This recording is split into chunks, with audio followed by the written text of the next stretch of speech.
ভিডিওটি ভালো লাগলে অবশ্যই লাইক, কমেন্ট, শেয়ার এবং সাবস্ক্রাইব করে পাশে থাকবেন। চারপাশে পুরো দেয়াল, জানালার কোনো চিহ্ন নেই। ছাদের এক কোণে ঝুলে থাকা ম্লান হলুদ বাতিটা কেবল ঘরের মাঝখানটুকু আলোকিত করে রেখেছে। আলো আঁধারির সেই আবছা সীমারেখায় বসে আছে এক দৃঢ় মানব।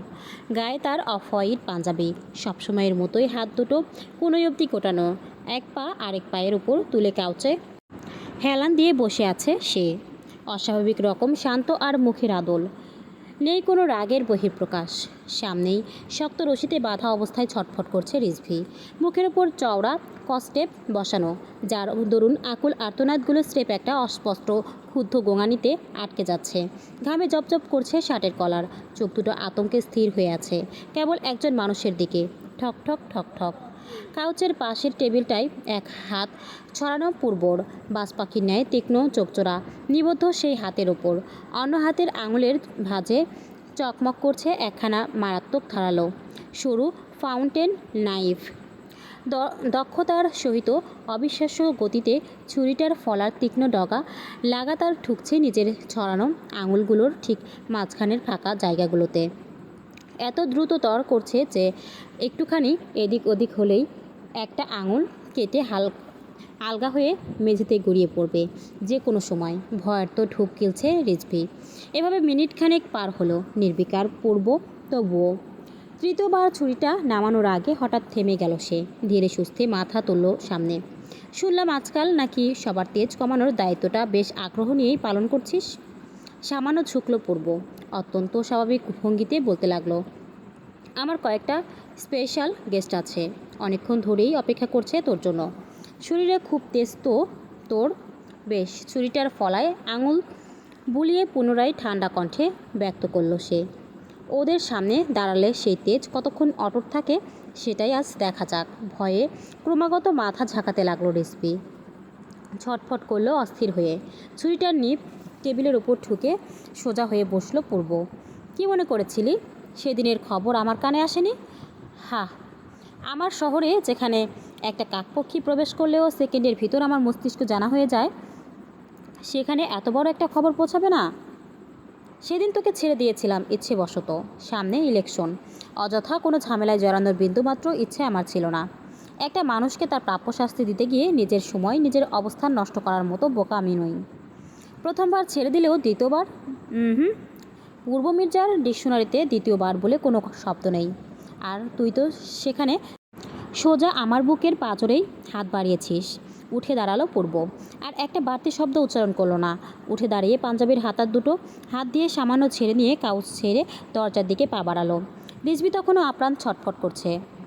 গোডাউনের সিঁড়ির কাছেই অন্ধকারে প্রস্তুত হয়ে দাঁড়িয়েছিল চারজন বিশালাকার কালো পোশাকধারী লোক। ওপর থেকে নিচ পুরোটাই ওদের কালো পোশাকে আবৃত, শুধু নিশাচর প্রাণীর মতো চোখ দুটো দেখা যায়। পূর্ব বেরোতেই একচোখে মাথা নোয়ালো তারা। ওদের জন্য ফ্রেশ খাবারের আয়োজন কর। পেছনের বিশেষ মেহমানগুলো যেন আজ উপোস না থাকে।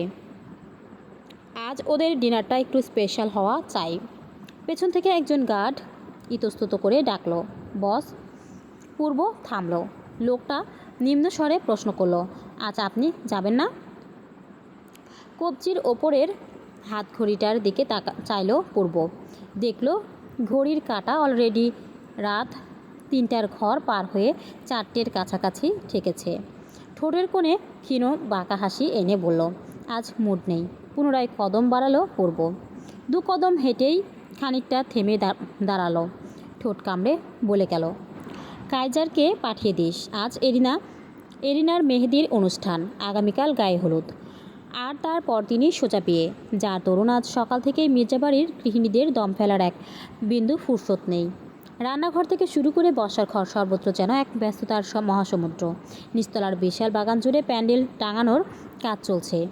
ডেকোরেটরের লোকজনকে থমকে চমকে লাল, হলুদ আর ধবধবে সাদা কাপড়ের মোড়কে পুরো উঠোনটাকে একদম নতুন রূপে সাজিয়ে তোলার দায়িত্ব কাঁধে তুলে নিয়েছে তন্ময়। দূর দূরান্ত থেকে আসা নানা বাড়ির দিকের খালাতো মামাতো ভাই বোনদের আনাগোনায় পুরো মির্জাবাড়ি এখন গমগম করছে। অতিথি নিবাসের সবকটা কক্ষ আগেই পরিষ্কার পরিচ্ছন্ন করে পরিপাটি বানিয়ে রাখা হয়েছে তাদের জন্য।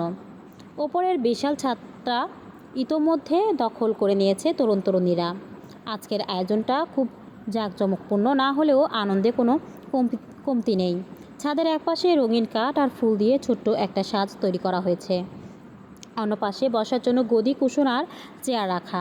মাঝখানের খোলা জায়গাটাই এখন মূল যুদ্ধক্ষেত্র, কারণ সেখানে রং নিয়ে শুরু হয়েছে হুলস্থুল কাণ্ড। ছেলেদের প্রায় সবার পরনেই সাদা পাঞ্জাবি। সাদা পোশাকের উপর রঙের ছিটেফোঁটা পড়তে শুরু করলেও কারো তাতে কোনো মাথা ব্যথা নেই। বরং কে কাকে আগে রাঙাতে পারে সেটাই যেন আজকের মূল প্রতিযোগিতা। আমান ছাদে তার সমবয়সী দাদাবাড়ির কাজিনদের নিয়ে মেতে আছে জমজমাট আড্ডায়। মেয়েদের থিম আবার ভিন্ন। মেয়েদের পরনে সাদা চুড়িদার, সঙ্গে লাল রঙের ওড়না, সবার হাতেই নানান রঙের রং লাগানো। এরিনার ফর্সা গাল দুটো ততক্ষণে কাঁচা লাল আর গোলাপি রঙের প্রলেপে একেবারে মাখামাখি। আফিফাকে দেখা গেল এক কোণে থমকে দাঁড়িয়ে থাকতে। মেহরিশ আর ইরা এলো তখনই। মেহরিশকে আজ ইরা নিজের হাতে সাজিয়েছে। ধবধবে লাল সালোয়ার কামিজের সাথে টকটকে লাল চুনরির ওড়নাটা মেহরিশের দুধে আলতা গায়ের রঙে ফুটে উঠেছে একদম। ওরা ছাদে প্রবেশ করা মাত্রই আমানের চারপাশে গোল হয়ে দাঁড়িয়ে থাকা কাজিনদের নজর আটকে গেল মেহরিশের উপর। এতগুলো রঙিন মুখের মাঝে স্রেফ এক পলকেই যেন আলাদা করে চোখ টানে এই মেয়েটি। তাদের মধ্যে একজন মেহরিশকে দেখে অন্যমনস্কভাবে বলে ফেলল, উফ আমার, তোর এই কাজিনদের ভিড়ে ইনি আবার কোন রাজকন্যা রে ভাই? চাঁদ কি আজ সরাসরি ছাদেই নেমে এলো নাকি? আরেকজন বলল, তবে মির্জা বাড়িতে এতদিন কিভাবে ছিল? আমরা জানলাম না কেন? ওর পাশের জনের পায়ে পাড়া দিল আমান সতর্ক করে বলল, নজর এবং জবান দুটোই সামলে। ছেলেগুলো হকচকিয়ে তাকালো। একযোগে পড়ল, কেন? আমাদের এমপি মির্জার অর্ধাঙ্গিনী তোদের ভাবি হয় শালা। চোখ দিয়ে মার্বেল খেলবে দাদাভাই জানতে পারলে, তাই আগে সাবধান করে দিলাম। আমানের কথাটুকু শেষ হতে না হতেই উপস্থিত ছেলেগুলোর চেহারার রং পাল্টে গেল। গলার ভিতরটা শুকিয়ে এলো ওদের। একমাত্র এই লোকের ভয়েই এই বাড়ির শরণাপন্ন হয় না এরা। গলা খাকারি দিয়ে ছেলেগুলো একযোগে বলে উঠল, আসসালামু আলাইকুম ভাবি। মেহরি শতবম্ব হয়ে তাকালো, ভুরু কুচকে বলল, কি হলো ওদের? কারা এরা? ইরা ঠোঁট টিপে হাসি চাপল, ফিসফিস করে বলল, এরা তোমার দেবর। মেহরির চোখ বড় বড় করে বলল, তো আর কি, এই ছাদে এখন তোমার দিকে তাকানোরও প্রোটোকল আছে। সবই দাদাভাইয়ের কামাল। মুখ ভেঙচি কাটল মেহরিশ। এসে যোগ দিল মেয়েদের সঙ্গে। ইরা আর আমানের সম্পর্কটা অনেকটা সাবানের মতো, একটু সুযোগ পেলেই পিছলে যাবে, আর দুজন সামনাসামনি হলেই ফেনা তুলে ঝগড়া বাঁধাবে।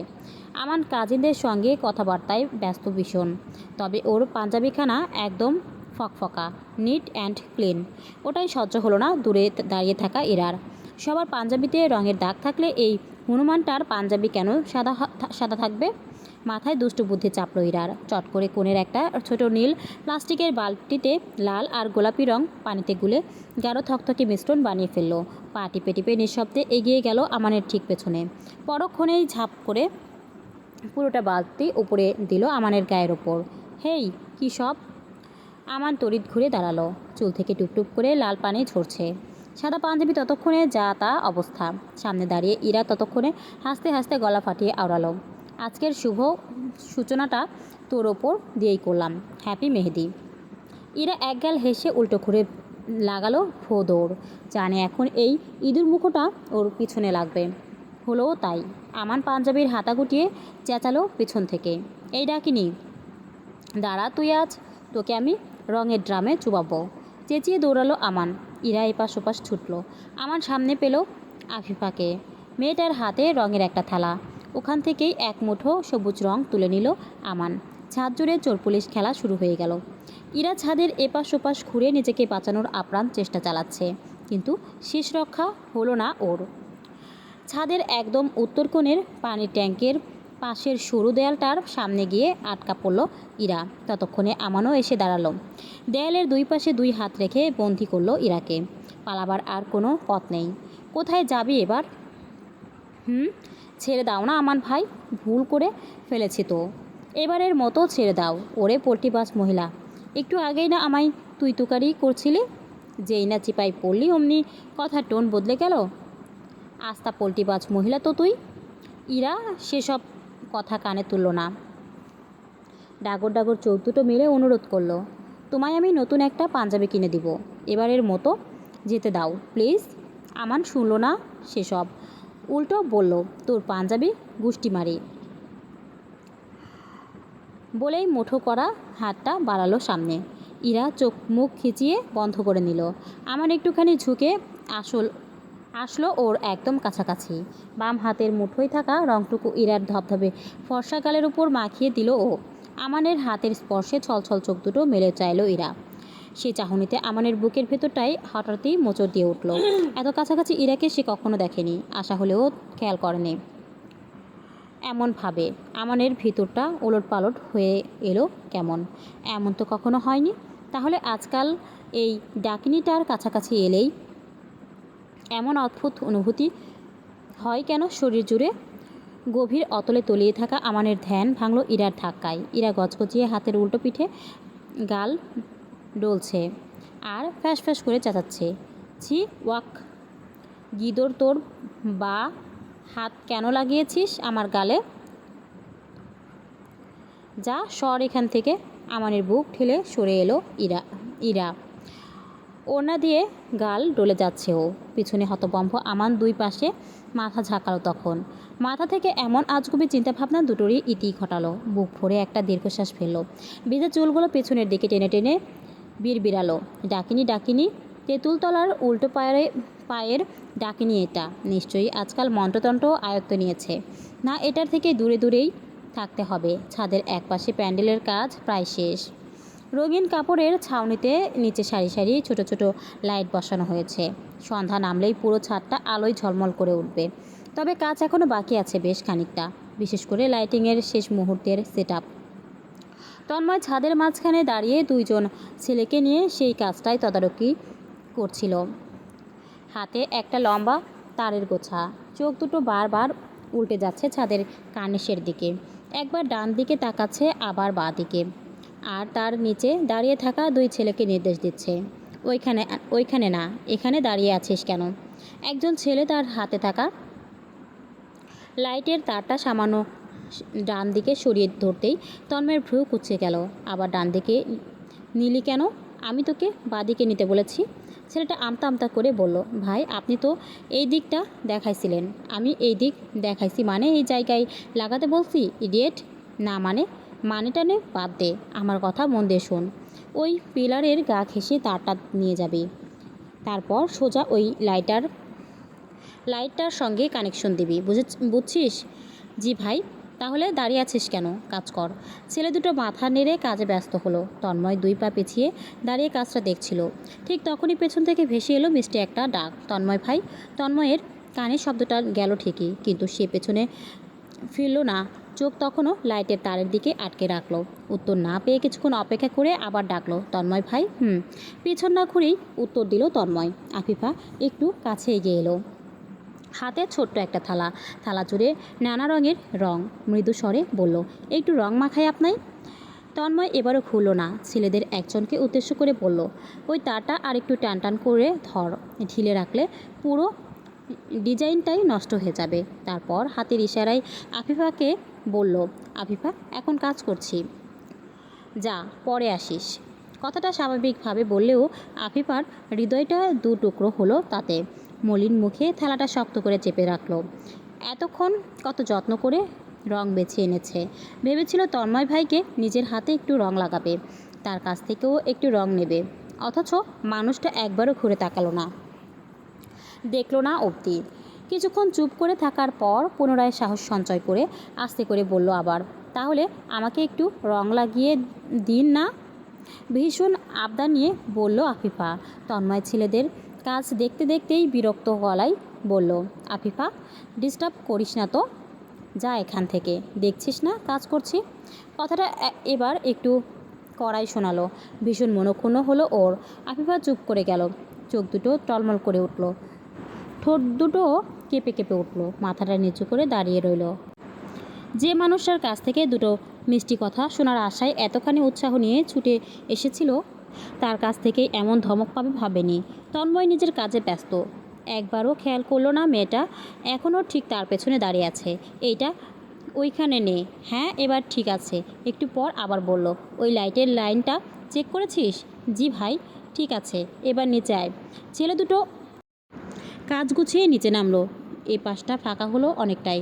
তন্ময় সিঁড়ির দিকে পা বাড়ালো। 2-3 কদম যাওয়ার পর কেন যেন থামলো। ঘাড় ঘুরিয়ে পেছনে তাকালো। দেখলো মেয়েটা মুখটা এইটুকুন করে তখনও দাঁড়িয়ে আছে, মাথা নিচু, 2 হাতে রঙের থালাটা ধরে রাখা শক্ত করে। তন্ময় এগুলো সামনে।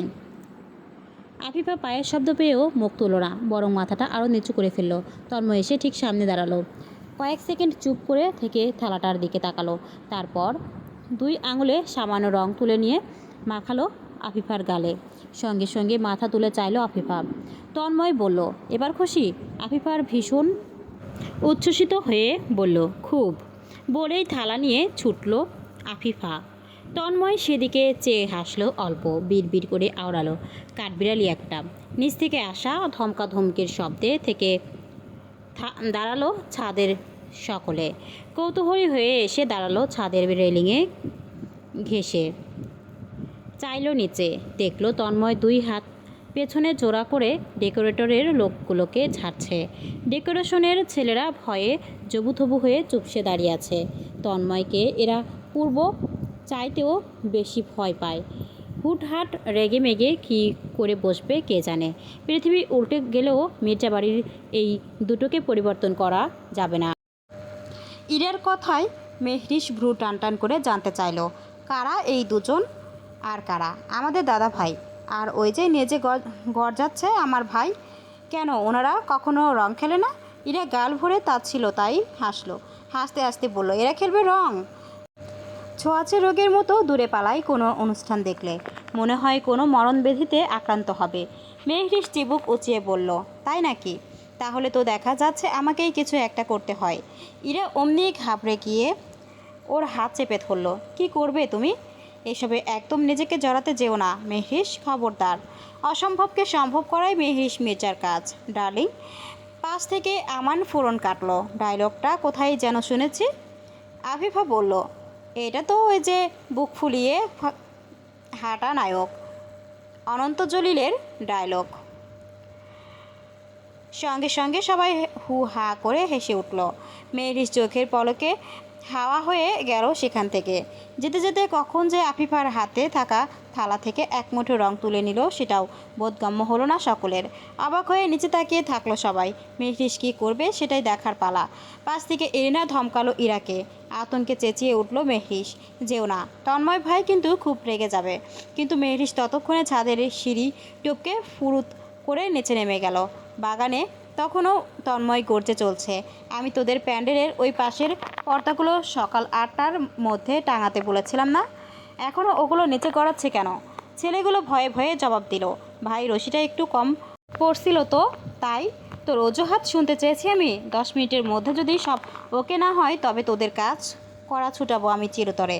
তন্ময় ভাই শুনছেন? পেছন থেকে মিষ্টি মেয়েলি কণ্ঠ ভেসে আসতেই তন্ময় মেজাজ তুঙ্গে নিয়েই পেছনে ঘুরল। মেয়েরিশ যেভাবে ফুরুত করে উড়ে উড়ে ছুটে এসেছিল ঠিক সেভাবেই চোখের পলকে তন্ময়ের গালে হাতে থাকা রংটুকু লাগিয়ে ফুরুত করেই চলে গেল। ছাদে দাঁড়িয়ে থাকা এরিনা, ইরা, আফিফা সহ সবাই রীতিমতো হা হয়ে গেল। তবে ওদের চেয়েও বড় ধাক্কাটা খেয়েছে তন্ময় নিজে।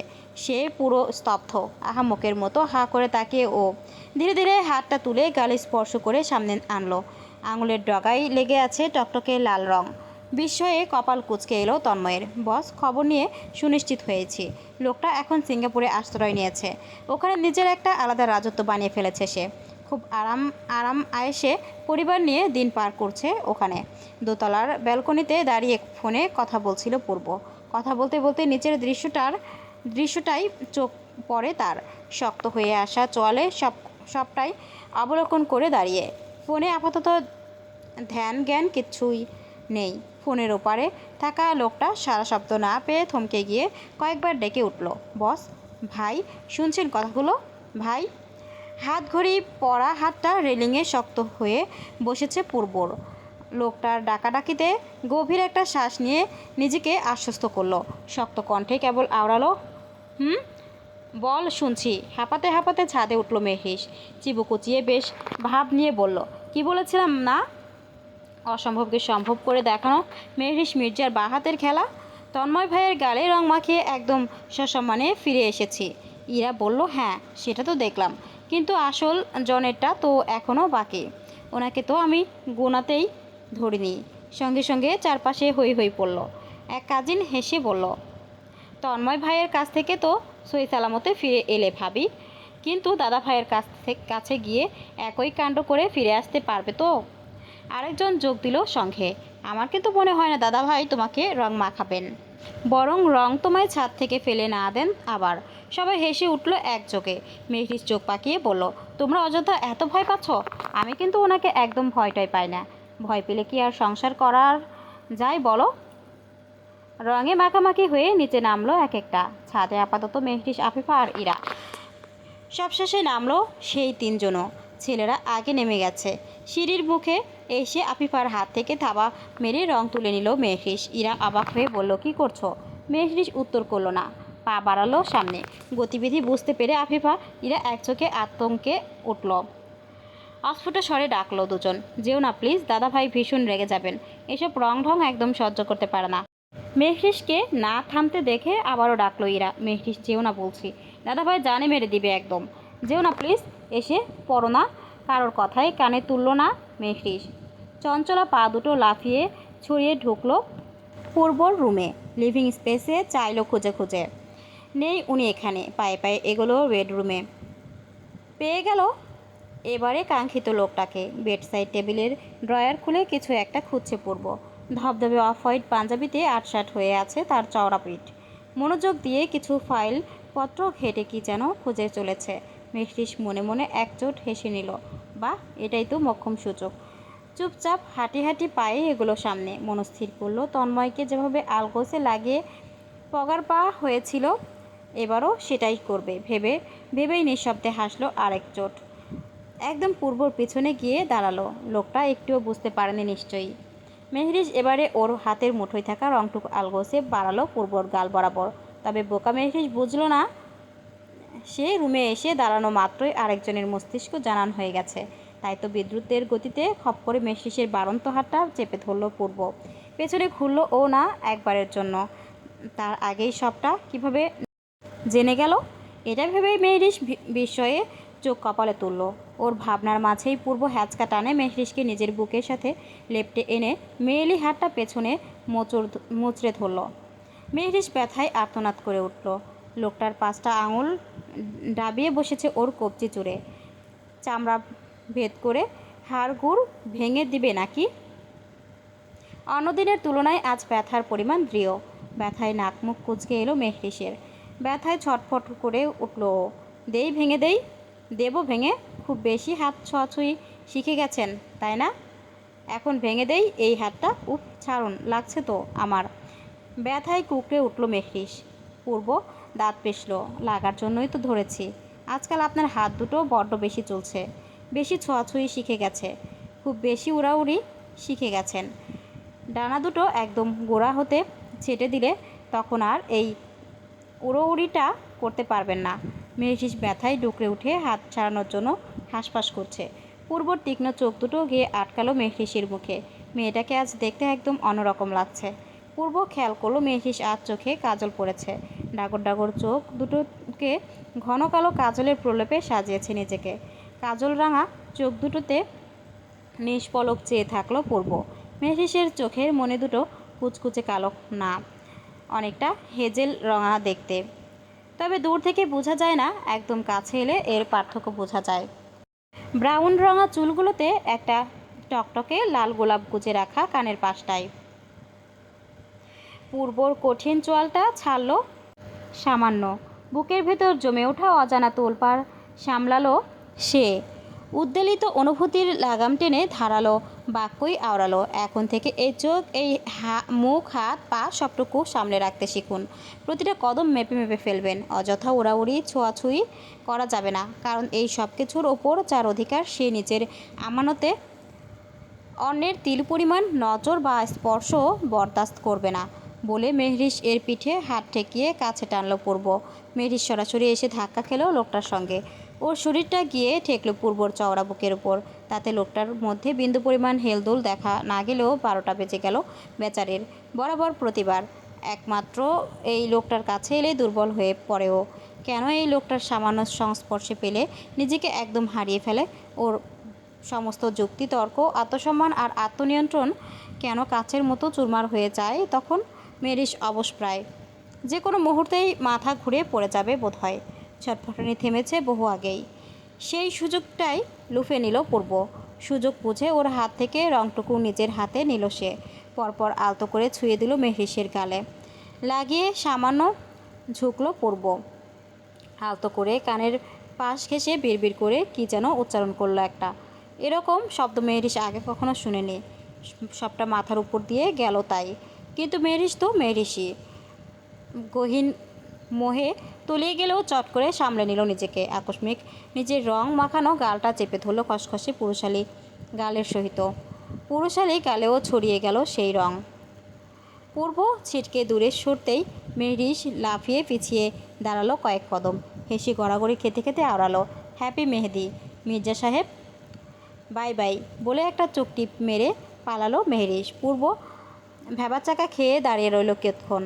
পর মুহূর্তেই শুধুমাত্র কয়েক ন্যানো সেকেন্ডের জন্য ঠোঁটের কোণে পরিলক্ষিত হলো অস্পষ্ট হাসি রেখা।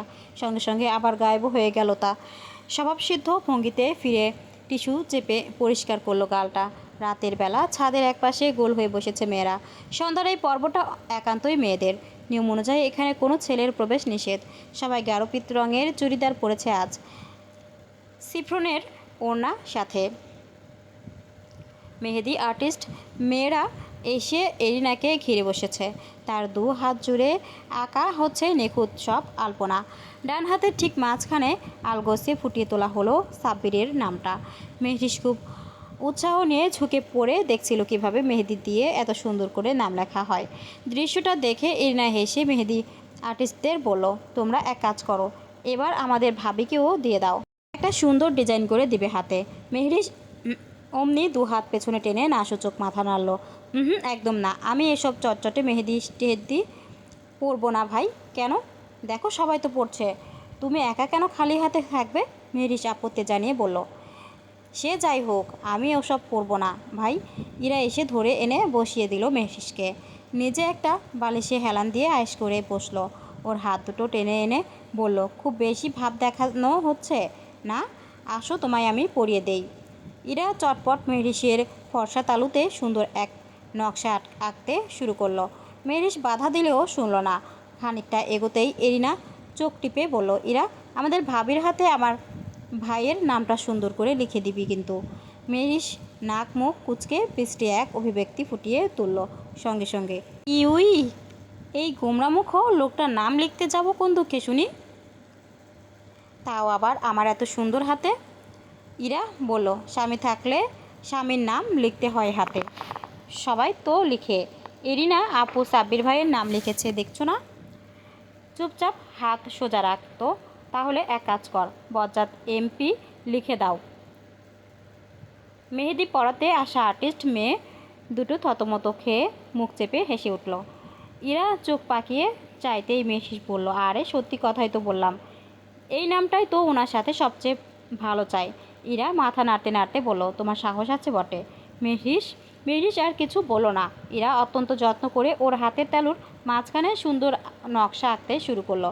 ফুল, লতা আর পাতার নকশার ফাঁকে এক সময় খুব ছোট করে ফুটে উঠল 2টি অক্ষর, পূর্ব। মেহরিশ খেয়ালই করলো না কখন নামটা লেখা হয়ে গেছে। এদিকে আফিফা তো পুরো ব্যাপারটা নিয়ে দারুণ উৎসাহী। দুজনের হাত পাশাপাশি দেখে হঠাৎ বলল, একটা কাজ করা যাক, আজ দেখা যাক কার মেহেদির রং বেশি গাঢ় হয়, এরিনা আপুর নাকি মেহরিশ আপুর। এরা সঙ্গে সঙ্গে সায় দিল, হ্যাঁ, কম্পিটিশন হোক, যার মেহেদির রং বেশি গাঢ় হবে সে জিতবে, আর যে হারবে তাকে আমাদের সবাইকে ট্রিট দিতে হবে। মেহরিশ চোখ কপালে তুলে বলল, কেন, বেশি গাঢ় হলেই কি হয়? আফিফা অবাক হয়ে বলল, কি বলো, তুমি জানো না? মেহরিশ মাথা দুপাশে নাড়ল। ইরা ওর গালে একটা টোকা দিয়ে বলল, শোনো অজ্ঞ বালিকা, নিয়ম হচ্ছে যার মেহেদির রং যত বেশি লাল আর গাঢ় হয় তার স্বামী তাকে তত বেশি ভালোবাসে। কাঁচুমাচু হয়ে এইটুকুন হয়ে এলো মেহেরিস্টার মুখটা। মিনছে গলায় বলল, তাহলে তো আমি কম্পিটিশন লাগার আগেই হেরে যাব দেখছি। এরিনা হেসে বলল, এত শিওর হচ্ছ কীভাবে?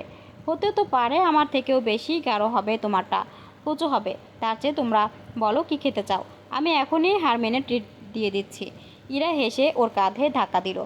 আশেপাশের মেয়েগুলো মেহরিশের কথায় গা ধুলিয়ে হেসেই চলেছে। ইরা বলল, আরে আগে ফলাফল তো দেখি, তারপর ডিসাইড করা যাবে কে কাকে ট্রিট দেবে। রাত তখন 12:30। সারাদিনের ব্যস্ততা মারিয়ে কেবলই বাড়ি ফিরল পূর্ব। সিঁড়ি বেয়ে উপরে উঠে এলো নিজ কামরায়।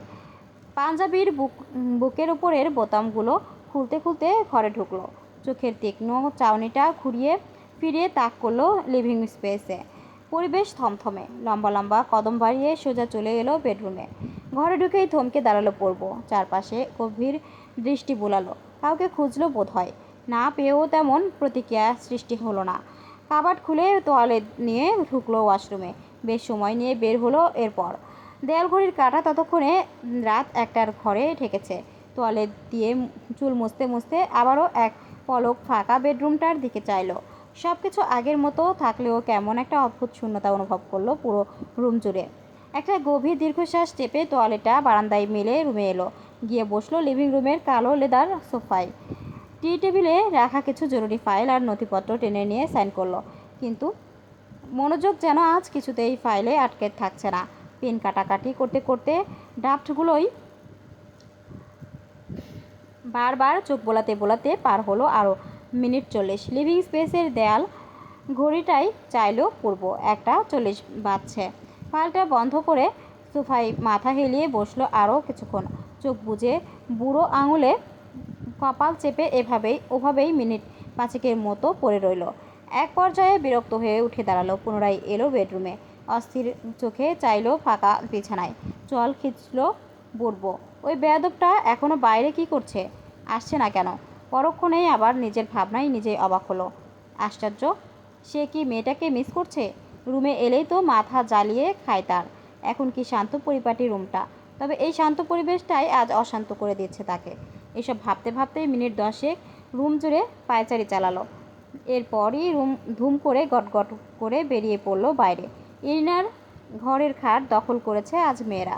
ঠিক করেছে আজ এবং কাল 2 রাত একসঙ্গেই কাটাবে ওরা। বিয়ের আগের রাত বলে কথা, এরপর তো একবারের জন্য চলেই যাবে। তুমুল গল্প চলছে কাজিনদের মাঝে, তবে মেহরিশের তাতে মন নেই। বারবার অধৈর্য হয়ে 2 হাত উল্টে পাল্টে দেখছে। কখনো এরিনার হাতের দিকে তাকাচ্ছে, কখনো নিজের হাতের তালুতে চোখ নামাচ্ছে। খানিক পরপরই বিরক্ত মুখে বলে উঠছে, আর কতক্ষণ এভাবে হাত পা গুটিয়ে বসে থাকবো বলতো? আমার হাত পা কোমর সব কিছু ব্যথা হয়ে গেছে। এরিনা মিটিমিটি হেসে বলল, এই তো আর একটু, তারপরই সবাই হাত ধুয়ে ফেলবো। তোমার ওই আর একটু কথাটা শুনতে শুনতেই তো আমার জীবন থেকে প্রায় একটা যুগ চলে গেল। সবাই হেসে উঠল। মেহরিশ বিরক্ত মুখে আবার নিজের হাতের দিকে তাকালো। তারপর অধৈর্য হয়ে এরিনার মেহেদির শুকনো অংশে আঙুল দিয়ে সামান্য ঘষা দিতেই চেঁচিয়ে উঠল, আল্লাহ, তোমার রং তো দেখি একদম গাঢ় হয়ে গেছে। দেখেছো, আমি বলেছিলাম না আমি হারবো। আমার হাতে তো এক ফোঁটা রঙও হচ্ছে না। আফিফা সঙ্গে সঙ্গে বলল, আর আপু, তুমি তো তোমারটা দেখোই নি, কীভাবে শিওর হচ্ছ? কিচ্ছু হবে না, আমি বুঝে গেছি সব সব ওই অলক্ষণে এমপি সাহেবের জন্য। ইরা হেসে বলল, আবার শুরু হলো। মেরিস থামলো না, বলেই চলল, হ্যাঁ, ওনার জন্যই তো। কে বলেছিল ওই লোকটার নাম আমার হাতে লিখতে? বলো তো। এখন দেখো, ওনার নামের বদৌলতে আমার নিজের মেহেদির রং পর্যন্ত রাগ করে বসে আছে। এরিনার এক কাজিন হেসে বলল, এত অধৈর্য হচ্ছ কেন? আগে হাতটা ভালো করে পরিষ্কার করো, তারপর দেখা যাবে। মেহেদির হাতের ওপর হা হুতাশ করে দেখতে লাগলো। কিসের দেখা দেখি? যা বোঝার আমি এমনিতেই বুঝে গেছি। ওই বুড়ো ভামটা মনে রাখে একজনকে, বাইরে রাখে একজনকে, আর ঘরে ধরে এনে আটকে রেখেছে আমাকে। 3-3 জনকে ভালোবাসার দম আছে নাকি একসঙ্গে? অন্য মেয়েদের সামনে দাঁত বের করে করে খিলখিলিয়ে হাসে, আর আমার বেলা, আমাকে তো 2 চোখে সহ্যই করতে পারে না উনি। দিনে রাতে খালি বেয়াদবের বাচ্চা করতে করতেই পার হয়। আমার মেহেদির রং হবে না, লিখে রাখো। আফিফা হাসতে হাসতে বলল, আপু তুমি দেখি দাদা ভাইকে বেশ ভালোই পর্যবেক্ষণ করো। মেহরিশ থমকে গিয়ে বলল, এগুলো পর্যবেক্ষণ না, এগুলো হচ্ছে ভুক্তভোগীর অভিজ্ঞতা। আমার হয়েছে, তোমার কপালে এমন বর জুটলে তোমারও হবে, আমার হবে না, বিড়বিড় করে বলল আফিফা। মেহরিশ অবশ্য থামল না, হাত দুটো ওভাবেই বাতাসে নাচাতে নাচাতে মুখ বেঁকিয়ে বলতে লাগলো, জীবনে প্রথম কোনো বাজিতে হেরে গেলাম, তাও ওই অসভ্য মেজাজি খিটখিটে বুড়োটার চক্করে পড়ে। তবে আমি ওই ব্যাটাকে ছাড়বো না। কাল সকালে আমার হেরে যাওয়ার সমস্ত ড্যামেজ চার্জ আমি ওনার পকেট থেকেই উসুল করব। ডাবল স্ট্রিটের সব টাকা ওই বজ্জাত এমপির থেকেই গুনে নেব। পূর্ব যাচ্ছিল ড্রয়িংয়ে, তবে এরিনার ঘরের বাইরের করিডোরে এসে থেমে দাঁড়ালো হুট করে। নিজের নামে এমন অপবাদে খিটমিট করে উঠল। মন চাচ্ছে মেয়েটাকে গিয়ে কষিয়ে দুটো থাপ্পড় বসিয়ে দিতে। শুধুই একে বেয়াদব বলে সে। নিচে আর নামলো না, উল্টো ঘুরে নিজের ঘরের দিকে পা বাড়ালো। যেতে যেতে গজগজিয়ে বলে গেল, ওভার অ্যাক্টিংয়ের কারখানা একটা। ধূপধাপ পা ফেলে ভিতরে ঢুকেই ঠাস করে দরজাটা লাগালো পূর্ব। সেই শব্দে বোধ হয় কেঁপে উঠল পুরো মির্জা মঞ্জিলটা।